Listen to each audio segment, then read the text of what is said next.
நான் வந்து under wait கெயினில் இருந்தேன்.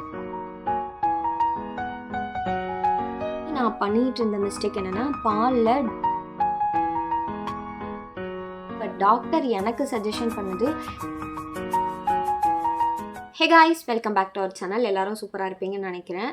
இந்த வீடியோவில் என்ன பார்க்க போகிறோன்னா, ப்ரெக்னன்சி டைமில் ஃபுட் ஹேபிட்ஸ் என்னென்னலாம் சாப்பிட்டேன், என்னென்னலாம் எடுத்துகிட்டு இருக்கேன் அப்படின்றத பார்க்கலாம். ஸோ வாங்க வீடியோக்குள்ளே போகலாம். ஃபஸ்ட்டு வந்து டீ காஃபி அவாய்ட் பண்ணிடணும். ப்ரெக்னன்சி டைமில் டீ காஃபி ஏதாவது குடிக்கிற பழக்கம் இருந்ததுன்னா அது கண்டிப்பாக வந்து நம்ம அவாய்ட் பண்ணி தான் ஆகணும்.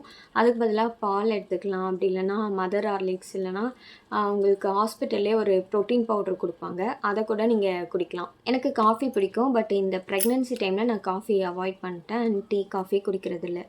எப்போவாவது ரேர் அந்த மாதிரி டைமில் தான் குடிக்கிறது. எப்போவாச்சும் ரொம்ப கிரேவிங்ஸாக இருக்குது அப்படின்னா நான் வந்து கொஞ்சோண்டு குடிப்பேன். அதுவும் ரொம்ப கம்மியாக தான் குடிப்பேன். அப்புறம் பிரேக்ஃபாஸ்ட் பார்த்திங்கன்னா நார்மலாக இட்லி, தோசை, கஞ்சி இருந்துச்சுன்னா கஞ்சியில் தயிர் ஊற்றி அந்த மாதிரியும் குடிக்கலாம். எனக்கு ப்ரெக்னன்சி டைமில் இந்த ஃபஸ்ட்டு ட்ரைமஸ்டரில் கஞ்சி தான் ரொம்ப பிடிச்சிது. ப்ரெக்னன்சி டைமில் மந்த் ஆக ஆக ஹீமோக்ளோபின் கம்மியாகிக்கிட்டே வரும். அதோடைய லெவல் வந்து 11 to 12 இருக்கணும்.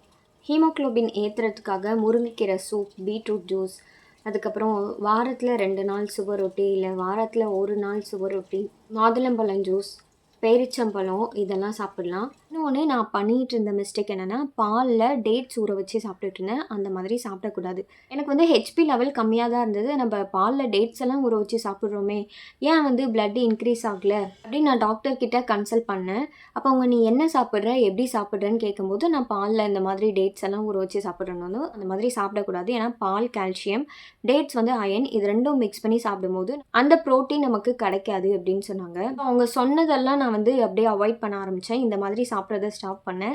டேட்ஸு தனியாக சாப்பிடுவேன், பால் வந்து தனியாக குடிப்பேன். அப்படி இல்லைனா மில்க் ஷேக்காக அடித்து குடிக்கலான்னு சொன்னாங்க.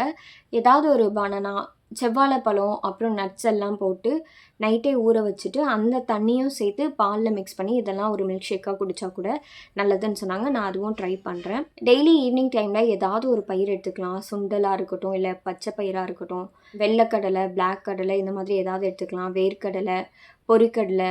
1 hour ஒன்ஸ் நம்ம ஏதாவது சாப்பிட்டுட்டே இருக்கணும். பிபி வந்து ஹையும் ஆகக்கூடாது, லோவும் ஆகக்கூடாது. அதே மாதிரி தான் சுகர் ஹையும் ஆகக்கூடாது, லோவும் ஆகக்கூடாது. நீர்ச்சத்தும் நமக்கு கரெக்டான வாட்டர் லெவலில் இருக்கணும். வெயிட் கெயினும் அப்படி தான். நான் வந்து அண்டர் வெயிட் கெயினில் இருந்தேன். இப்போ ஓரளவுக்கு கூடியிருக்கிறேன். இன்னும் கொஞ்சம் ஏற்றணும் அப்படின்னு சொல்லியிருக்கிறாங்க. டெய்லி ஒரு முட்டை எடுத்துக்கலாம். ஆனால் எனக்கு ஃபஸ்ட்டு 3 monthஸில் முட்டை சாப்பிட்டாலே வாமிட் பண்ணிடுவேன்.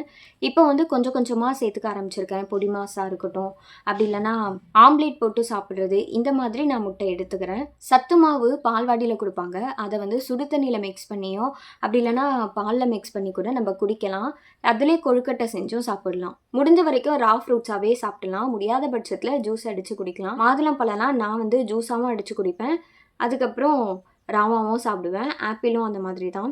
எனக்கு டாக்டர் சொன்ன விஷயம், இன்றைக்கி மாதுளம்பழம் ஜூஸ் குடிச்சிங்க அப்படின்னா டெய்லி அதே குடிக்கக்கூடாது. ஒரு நாள் கீரை, ஒரு நாள் கேரட் ஜூஸ், ஒரு நாள் ஆப்பிள், ஒரு நாள் வந்து சூப்பு, இந்த மாதிரி எதுவுமே வந்து கண்டினியூவாக குடிக்கக்கூடாது. 1 day விட்டு 1 day குடிக்கிற மாதிரி பார்த்துக்கோங்க. அப்படி இல்லைன்னா 3 days ஒன்ஸ் இது வந்து ரொட்டீன் ஆகிற மாதிரி பார்த்துக்கோங்கன்னு சொன்னாங்க. டெய்லி ஒரு காட்டு நெல்லிக்காய் எடுத்துக்கலாம். சாப்பாடு வந்து ஃபுல்லாக நம்மளால் சாப்பிட முடியாது. ஒரு மந்த்துக்கு அப்புறம் கொஞ்சம் கொஞ்சமாக பிரித்து சாப்பிடலாம். 3 வேளை சாப்பிட்றத 4 வேளையாக சாப்பிடலாம், இல்லை 5 வேளையாக கூட சாப்பிடலாம். அது நம்மளோட இஷ்டம் தான். முடிஞ்ச வரைக்கும் ஜங்க் ஃபுட்டு, வெளியில் கடையில் சாப்பிட்றத அவாய்ட் பண்ணிடலாம். எப்போவாவது சாப்பிடணும்னு தோணுச்சு அப்படின்னா 1 time 2 time சாப்பிட்டுக்கலாம். நான்வெஜ்ஜில் மட்டன், பீஃப், சிக்கன் கூட எடுத்துக்கலாம். பெரியவங்களாம் சிக்கன் ஹீட்டுன்னு சொல்லுவாங்க. பட் டாக்டர் எனக்கு சஜஷன் பண்ணது சிக்கனும் நம்ம வந்து உடம்புல சேர்த்துக்கணும். சூப்புங்கெல்லாம் குடிக்கலாம். கீரை வீக்லி 2 எடுத்துக்கலாம். கீரை வந்து ரொம்ப ரொம்ப நல்லது. பிடிக்கலனா பொரியல் பண்ணி அதில் முட்டை போட்டு சில பேருக்கு பிடிக்கும். அப்படி கூட நீங்கள் தாராளமாக எடுத்துக்கலாம். ஆனால் கீரை வீக்லி 2 கண்டிப்பாக ஃபுட்டில் சேர்த்துக்கணும். அது போக சக்கரவள்ளி கிழங்கு சாப்பிடலாம், வேர்க்கடலை, பொரிக்கடலை, கடலை மிட்டாய், இந்த மாதிரிலாம் சாப்பிடலாம். இதெல்லாம் எனக்கு அவ்வளோவா பிடிக்கல. அதுக்கு பதிலாக அந்த ஃபுட்டில் உள்ள ப்ரோட்டீன் வேறு எந்த ஃபுட்டில் எனக்கு பிடிச்சதாக கிடைக்கிது ஹெல்த்தியாக அப்படின்னு பார்த்து நான் அந்த மாதிரி சாப்பிட்றேன். அதே மாதிரி டேப்லெட் நமக்கு என்ன கொடுப்பாங்கன்னா, அயன் டேப்லெட்டும் கால்சியம் டேப்லெட்டும் கொடுப்பாங்க. அயன் டேப்லெட் வந்து வாமிட்டிங் இருந்தது. அயன் டேப்லெட் போட்டால் வாமிட் வரும், அந்த ஸ்மெல் பிடிக்காமல். அதனால் நான் கொஞ்ச நாள் ஸ்டாப் பண்ணியிருந்தேன். அதனால் என்னோடய ஹெச்பி லெவல் கம்மியானது. ஸோ அதுக்கப்புறமா அதுக்கு ஈக்குவலாக ஃபுட்லேயும் சேர்த்து பார்த்தேன். பட் எனக்கு வந்து ஹெச்பி லெவல் ஏறவே இல்லை. அப்புறம் டாக்டர்கிட்ட எனக்கு டேப்லெட் பிடிக்கலன்னா, "இல்ல போட்டு தான் ஆகணும்" அப்படின்னாங்க. அதனால டேப்லெட் 1 போடுறதுக்கு எனக்கு 2ஆ குடுக்க ஆரம்பிச்சாங்க. அயர்ன் டேப்லெட் வந்து காலையில எல்லாரும் நார்மலா 1 சாப்பிடணும் அப்படின்னா, நான் 2 சாப்பிடுவேன். அதே மாதிரி தான் நைட்டும். சரி என்ன பண்றது? நம்ப சாப்பிட்டு தான் ஆகணுன்ட்டு, வாமிட் வந்தா கூட எடுத்துருங்க பரவால்ல அப்படின்னாங்க. ஆனா சாப்பிடாம மட்டும் இருக்கக்கூடாதுன்னு சொன்னாங்க. அதுவும் அயர்ன் டேப்லெட் நான் போடும்போதெல்லாம் எனக்கு அப்பவும் ஹெச்பி வந்து லெவலுக்கு வரல. அப்போ என்ன பண்ணாங்கன்னா, நீங்க அயர்ன் டேப்லெட் வந்து தண்ணீல போடாதீங்க. லெமன் ஜூஸ் அப்படி இல்லன்னா ஆரஞ்ச் ஜூஸ். விட்டமின் சி ஓட இந்த அயர்ன் வந்து மிக்ஸ் பண்ணி சாப்பிட்டா ஹெச்பி லெவல் இன்க்ரீஸ் ஆகும்னு சொன்னாங்க. இது வந்து அண்டர் வெயிட்ல இருந்தது. கொஞ்சம் கொஞ்சமா இன்க்ரீஸ் பண்ணி ஒரு லெவலுக்கு வந்திருக்கேன். ஆனா நான் வந்திருக்க லெவலுமே இன்னுமே பத்தாது. இன்னும் எக்ஸ்ட்ரா கெயின் பண்ணணும்னு சொல்லியிருக்காங்க. நீங்க தண்ணி நெறைய குடிக்கிறீங்க. அதுக்கேத்த மாதிரி யூரின் போகுது அப்படின்னா ஓகே. தண்ணி குடிச்சு யூரின் போகல அப்படின்னா டாக்டர் கிட்ட நீங்க சஜஷன் பண்ணலாம்.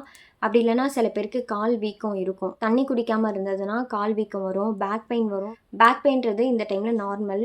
நம்ம நெறைய தண்ணி குடிப்போம். சம்டைம்ஸ் நீர் சத்து கம்மியா இருக்கும். அதுக்கு என்ன பண்ணணும்னா, நீர் சத்து உள்ள காய்கறிகள் நம்ம சாப்பிட ஆரம்பிக்கணும்.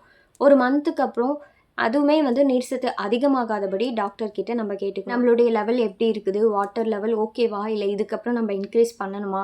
பேபியோடைய வெயிட்டும் சரி, அண்டர் வெயிட்ல இருந்தாலும் மதர் ஹார்லிக்ஸ் குடிச்சோம்னா பேபி வெயிட் போடுவாங்கன்னு எனக்கு டாக்டர் சொன்னாங்க. ஸோ எனக்கு இப்போதைக்கு பேபியோடைய வெயிட் கரெக்டான வெயிட்ல தான் இருக்கிறாங்க. அண்ட் ஒரு 5த் மந்த் தாண்டிடுச்சு அப்படின்னா மூவ்மெண்ட்லாம் கரெக்டா இருக்குதான்னு நம்ம செக் பண்ணணும். அதெல்லாம் நம்ம வந்து பார்த்துக்க ஸ்டார்ட் பண்ணிடணும். இதெல்லாம் தான் என்னோட ஃபுட் ஹேபிட்ஸாக நான் எடுத்துகிட்டு இருக்கேன். ப்ரெக்னன்சியில் என்னென்ன ஸ்ட்ரகிள் எல்லாம் ஃபேஸ் பண்ணேன் அப்படின்றத நான் நெக்ஸ்ட் வீடியோவில் உங்களுக்கு அப்டேட் பண்ணுறேன். ப்ரெக்னன்ட் பற்றி ஏதாவது டவுட்ஸு, மற்ற ஏதாவது டவுட்ஸ் இருந்துச்சு அப்படின்னா நீங்கள் கமெண்ட்டில் லீவ் பண்ணுங்கள். நான் அதுக்கு ரிப்ளை பண்ணுறேன். இவ்வளோ நேரம் வீடியோ பார்த்ததுக்கு தேங்க்ஸ். தேங்க்யூ ஃபார் வாட்சிங்.